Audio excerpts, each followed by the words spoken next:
lagi dengan kita di WTC Kids Online. Kasem. Ya. Kak Jessica dengar katanya Kak Sam itu jadi kakak SGL di WTC Kids Online ya?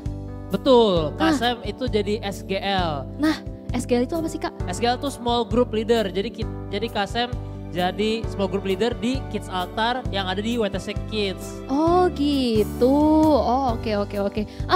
Ngomong-ngomong Kak Sam, ngomongin soal Kids Altar, Kak Jessica mau ingetin nih buat adik-adik yang belum daftar jadi ikut Kids Altar, pastikan diri kalian buat daftar sekarang juga karena kalian bisa ketemu sama Kak Sam, ketemu sama kakak-kakak sekolah minggu yang lain, terus juga ada ngapain aja sih Kak? Nah kita tuh di Kids Altar kita bisa nyanyi, kita bisa cerita, sharing satu sama lain, lalu kita juga ada gamesnya Kak Jess, seru banget deh Kids Altar itu.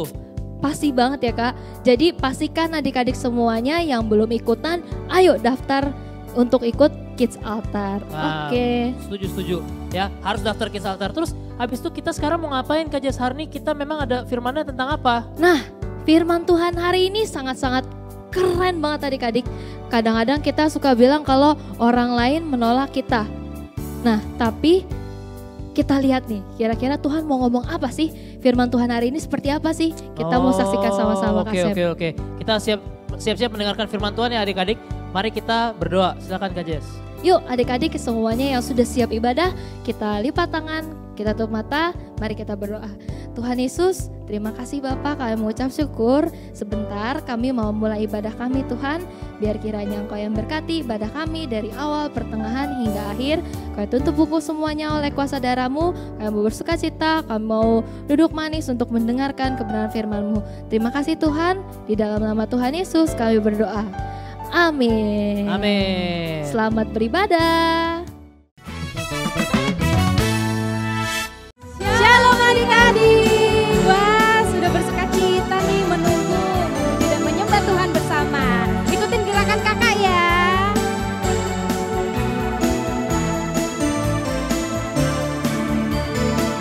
Siap-siap. Bingkong badannya besar, tapi aneh kakinya pendek. Lebih aneh binatang bebek, lehernya panjang, kakinya pendek. Haleluya, Tuhan Maha Kuasa. Haleluya, Tuhan Maha Kuasa. Sekali lagi adik-adik ya, ikutin gerakannya ya.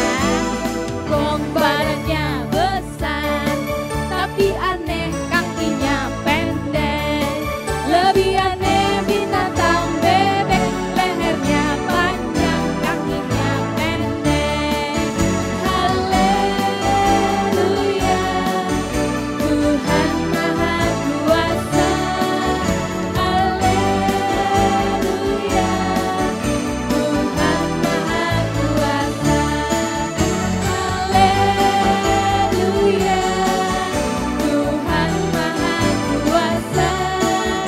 Haleluya, Tuhan Maha Kuasa. Tuhan Maha Kuasa. Tuhan Maha Kuasa. Haleluya. Mari adik-adik, kita menyiapkan hati kita untuk menyembah Tuhan. Silakan duduk. Kami mau duduk diam di dalam hadirat-Mu ya Tuhan Yesus. Kami mau bernyanyi dengan sungguh-sungguh.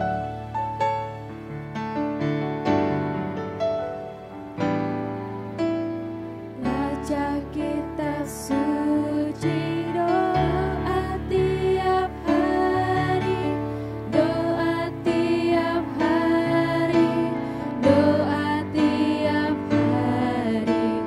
Baca kitab suci, doa tiap hari kalau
mau jadi anak yang berkarakter Kristus. Kami mau duduk diam dan manis Tuhan Yesus di dalam hadirat-Mu Bapa.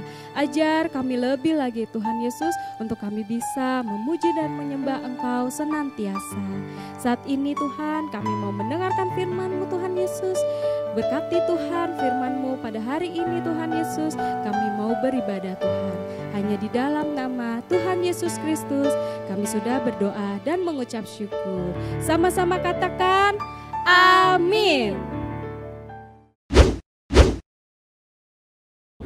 Kalau ditanya, siapa sih orang yang paling sibuk di dunia ini? Mungkin jawabannya adalah Tuhan Yesus. Kenapa? Karena waktu dia di bumi, Tuhan Yesus tuh sibuk banget.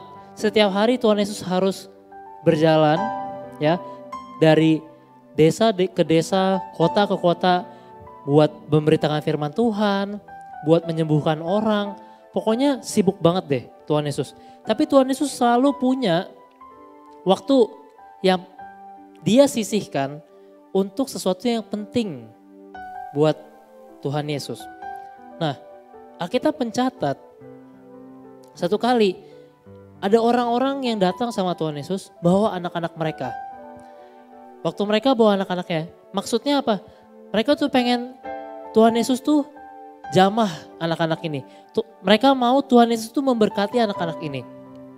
Nah, waktu dibawa ke Tuhan Yesus, tiba-tiba murid-muridnya itu halang-halangin dia. Halang-halangin anak-anak ini. Murid-muridnya bilang, kamu gak boleh bawa anak-anakmu ke sini. Tuhan Yesus sibuk. Jadi kamu minggir dulu. Pokoknya diusir sama murid-murid Tuhan Yesus. Nah, Kasem gak tahu kenapa murid-murid Tuhan Yesus tuh menolak anak-anaknya. Mungkin karena mereka berpikir bahwa kayaknya waktu Tuhan Yesus sangat berharga kalau dipakai buat anak-anak ini. Sayang, Tuhan Yesus kayaknya gak sempet lah ngurus anak-anak ini. Itu yang ada di pikiran murid-murid Tuhan Yesus. Tapi apa sih yang di pikiran Tuhan Yesus? Ternyata justru kebalikannya. Tuhan Yesus malah marahin murid-muridnya. Tuhan Yesus bilang apa? Biarin mereka datang sama aku. Karena mereka adalah anak-anak yang mempunyai kerajaan Allah. Lalu Tuhan Yesus ajak mereka, lalu Tuhan Yesus peluk mereka. Nah, kata Tuhan Yesus apa? Biarlah mereka mendekat sama aku. Ternyata Tuhan itu mau loh mendekat sama kita. Sama seperti Tuhan Yesus mau mendekat sama kita, sama anak-anak itu, Tuhan Yesus juga mau mendekat sama kita. Mungkin ada dari kita yang punya mama papa yang sibuk banget. Pagi, siang, malam gak bisa ketemu kerja. Kita belum bangun, papa mama udah pergi kerja. Kita udah tidur, papa mama baru pulang kerja. Kita gak sempet main sama mereka, ngobrol sama mereka. Padahal kita pengen. Dan itu malah menyakiti hati kita. Ya, tapi hari ini kita mau belajar bahwa Tuhan Yesus gak pernah menolak kamu. Tuhan Yesus selalu punya waktu buat kamu. Ketika kamu berdoa sama Tuhan Yesus, Tuhan mendengar. Ketika kamu curhat sama Tuhan Yesus juga dengerin. Ketika kamu butuh sesuatu, Tuhan Yesus mau sediakan untuk kamu. Jadi hari kita belajar bahwa mungkin orang lain menolak kita dengan berbagai alasan, tapi Tuhan Yesus selalu menerima kamu. Oscar Ositer. Pulau Sanibel penuh, ya, sebuah pulau yang penuh dengan pohon palem yang bergoyang-goyang indah. Pantainya berpasir dan airnya jernih berkilauan saat diterpa sinar matahari. Tapi yang lebih menarik dari semuanya itu keberadaan kerang Sanibel yang menarik ribuan wisatawan setiap tahunnya. Khususnya di satu tempat menyelam untuk mendapatkan kerang, yaitu Red Fish Pass tempatnya. Para penyelam harus menyelam jauh ke dalam lautan untuk menemukan kerang yang paling indah. Dan di sana setiap cangkang yang ada, terumbu karang yang ada, karang-karang yang ada berharap merekalah yang dipilih oleh para penyelam untuk diambil. Di laut redfish pass, sebagian besar kerang memiliki cangkang yang halus, berkilauan serta berwarna-warni. Kecuali ada satu kerang yang bernama Oscar Osyter. Dia tidak putih dan berbintik-bintik kasar. Dan Oscar terlihat berbeda dari kerang yang lain. Oleh sebab itulah kerang yang lain selalu menggodanya. Hehehe, Oscar, kamu tidak akan mungkin terpilih. Kamu jelek. Mana mungkin para penyelam memilihmu. Nah adik-adik, setiap hari, setiap waktu, itulah yang didengar oleh Oscar dari mulut teman-temannya, khususnya si Sandy. Hingga suatu ketika, di saat para penyelam datang, Oscar merasa apa yang dikatakan teman-temannya itu benar. Sehingga dia merasa malu, lalu dia menyembunyikan dirinya. Dia takut apa yang dikatakan Sandy dan teman-temannya itu benar jadi kenyataan. Bahwa dia tidak mungkin diambil oleh para penyelam. Paling-paling dia akan dibuang kembali. Nah adik-adik, suatu pagi di Redfish Pass terdengar suara kegembiraan yang luar biasa. Sudah berkumpul banyak sekali para penyelam yang siap menyelam untuk mencari terumbu karang terbaik. Mencari karang yang terbaik untuk mereka ambil. Dan ini pun terdengar oleh Oscar dan teman-temannya. Lalu teman-teman Oscar berkata, "Oh, aku tidak percaya. Dia ada di sini. Teman-teman kalian tahu siapa dia? Ya, dia adalah kolektor kerang yang paling terkenal di seluruh dunia. Hahaha, dia pasti akan memilih aku. Dia pasti akan memilih kita untuk dia ambil sebagai koleksinya. Wow, itu keren." Dan ini pun terdengar oleh Oscar. Oscar berusaha mendekat dan dia pun merasa yakin bahwa dirinya pun akan diambil. Tapi teman-temannya berkata, "Hehe, mana mungkin Oscar dia akan memilihmu. Engkau jelek. Sudahlah, siapa yang akan memilihmu? Sudahlah, jauh dari kami semua. Mending kau ngumpet saja. Kau sembunyi saja seperti biasanya. Hahaha, tidak mungkin. Kolektor terkenal ini akan memilihmu. Pasti memilih kami. Bahkan kalaupun kau diambil, paling-paling kau akan dibuang ke tempat sampah. Heh, mana mungkin." Sambil teman-temannya mendorong Oscar. Mendorong Oscar lebih lagi. Mendorong sampai Oscar berada di ujung tepi jurang. Tunggu teman-teman, hentikan. Oscar berusaha mengatakan sesuatu. Tapi tidak ada gunanya adik-adik. Karena teman-teman Oscar terus mendorongnya sampai Oscar pun terjatuh ke dalam jurang yang cukup dalam. Dia terbawa oleh arus laut yang begitu kuat, membawanya terus ke dalam, terus ke dalam, terus ke dalam. Tubuhnya menghantam beberapa bebatuan. Terus dia berputar-putar ke bawah sampai dia menabrak dasar laut. Di mana saya? Oscar pun bertanya-tanya saat dia mencoba untuk melihat ke sekelilingnya yang gelap. Dan dia tidak bisa melihat sesuatu apapun. Halo? Apakah ada yang di sini? Seru Oscar. Tetapi adik-adik, hanya kesunyian saja. Dan Oscar pun sendirian di dasar jurang di tengah laut. Di tengah arus laut juga yang begitu kuat. Lalu perlahan-lahan matanya pun mulai menyesuaikan cahaya remang-remang. Lalu dia mulai bisa melihat sesuatu di sekitarnya. Dia melihat ikan yang berjalan, berenang di sekitarnya. Tapi adik-adik, lebih banyak lagi apa yang dia lihat? Sampah. Ya, dia melihat ban mobil tua, besi-besi, bekas kapal tenggelam, barang-barang rongsokan, baling-baling perahu yang rusak, kerangka kapal yang busuk, semuanya sampah. Lalu Oscar pun berpikir, ya benar kata teman-temanku, aku sampah, makanya aku ada di tempat sampah. Oscar merasa ditolak oleh semua teman-temannya. Lalu teman-temannya pun membuang Oscar ke tempat pembuangan sampah di dasar jurang di laut yang ada. Dan ini pun menjadi rumah barunya. Lalu Oscar berpikir, ya teman-temanku menolak aku karena kelihatannya memang aku tidak pantas untuk diterima. Dengan sedih, dari waktu ke waktu itulah yang dipikirkan oleh Oscar. Adik-adik, keadaan Oscar hari demi hari, minggu demi minggu, bulan demi bulan, Oscar berada di dasar laut selama berbulan-bulan. Dia hidup sendiri, sampai tiba-tiba semua itu berubah.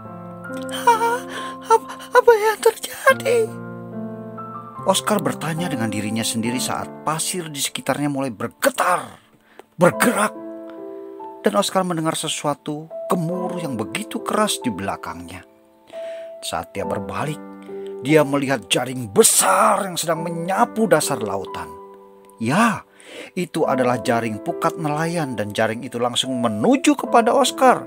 Oscar pun berusaha menghindar, tetapi adik-adik, terlambat. Jaring besar itu pun mengangkut semua yang dilaluinya, termasuk Oscar.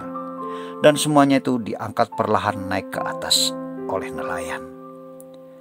Sementara itu adik-adik, tiba-tiba Oscar melihat cahaya matahari yang menyilaukan yang selama berbulan-bulan tidak dia lihat. Sedikit menyilaukan. Wah. Sampai akhirnya adik-adik, nelayan mulai mengosongkan jaring mereka, menumpahkan semua yang terjaring ke dek kapal besar.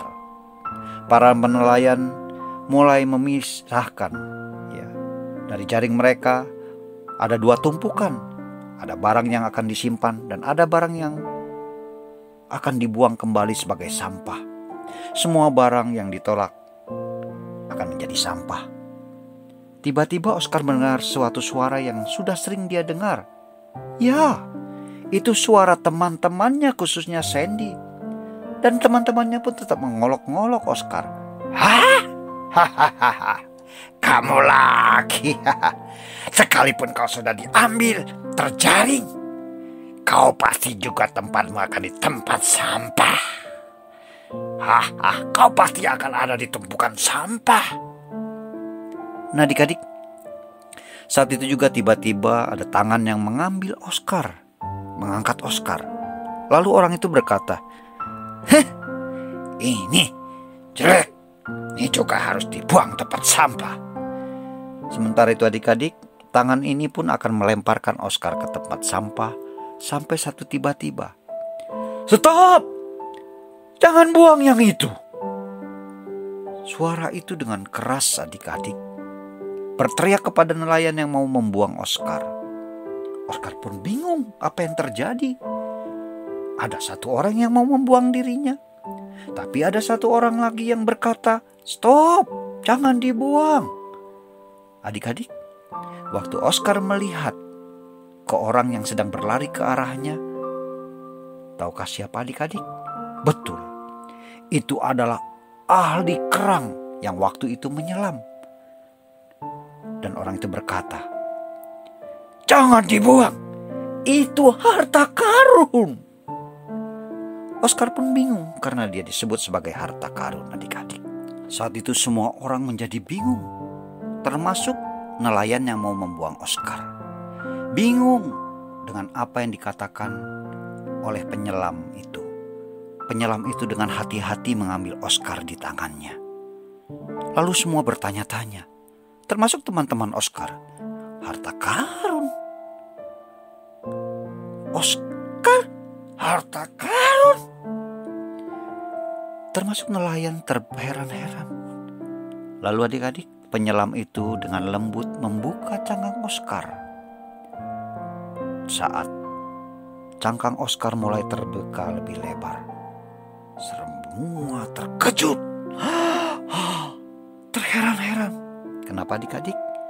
Ya, ternyata di dalam tubuh Oscar terletak satu mutiara yang indah, yang bulat sempurna. Dan memang adik-adik, selama ini Oscar yang dianggap jelek, bahkan diri Oscar pun menganggap dirinya jelek, tidak berharga, kini baru menyadari dia berharga. Tidak semua ternyata menolak dia. Begitu juga dengan kita adik-adik. Sekalipun orang-orang di sekitar kita menolak kita, ingat, Tuhan Yesus melihat mutiara yang indah di dalam dirimu. Tuhan Yesus melihat mutiara yang sempurna di dalam hatimu. Oleh sebab itu, Dia mengasihimu. Oleh sebab itu, Dia mengasihi kita semua. Sekalipun dunia menolak kita, sekalipun orang-orang di sekitar kita tidak menghargai kita, mungkin menolak kita. Tapi ingat, ada Tuhan Yesus tahu kalau engkau harta karunnya Dia. Tuhan Yesus memberkati. Wah, kita udah selesai nih firman Tuhan hari ini ya Kak Jas ya. Betul sekali Kak. Nah, Kak saya mau ingetin lagi bahwa firman Tuhan hari ini, Tuhan tidak menolakmu walaupun orang-orang menolakmu. Betul. Nah, selain firman Tuhan kita udah selesai, Kak Jessica juga mau ingetin sekali lagi buat adik-adik jangan lupa ikut Kids Altar ya setiap minggunya. Dan yang belum daftar jangan lupa daftar. Nanti dikasih keterangannya harus hubungin siapa. Oke. Oke Kak Jas, kalau gitu mari kita tutup ibadah hari ini. Kita berdoa dulu ya. Tuhan, terima kasih atas firman-Mu hari ini. Buat kami dapat belajar dengan baik bahwa Kau selalu menerima kami dalam setiap keadaan kami Tuhan. Berkati kami beserta keluarga kami, berikan kami kesehatan, jauhkan kami dari segala yang jahat. Biar kami minggu depan juga bisa dapat beribadah lagi dengan baik Tuhan. Terima kasih Tuhan, tubuh kami dengan darah-Mu. Dalam nama Tuhan Yesus kami berdoa. Amin. Amin. Sampai jumpa minggu depan. Dadah. Bye. Happy Sunday. God bless you.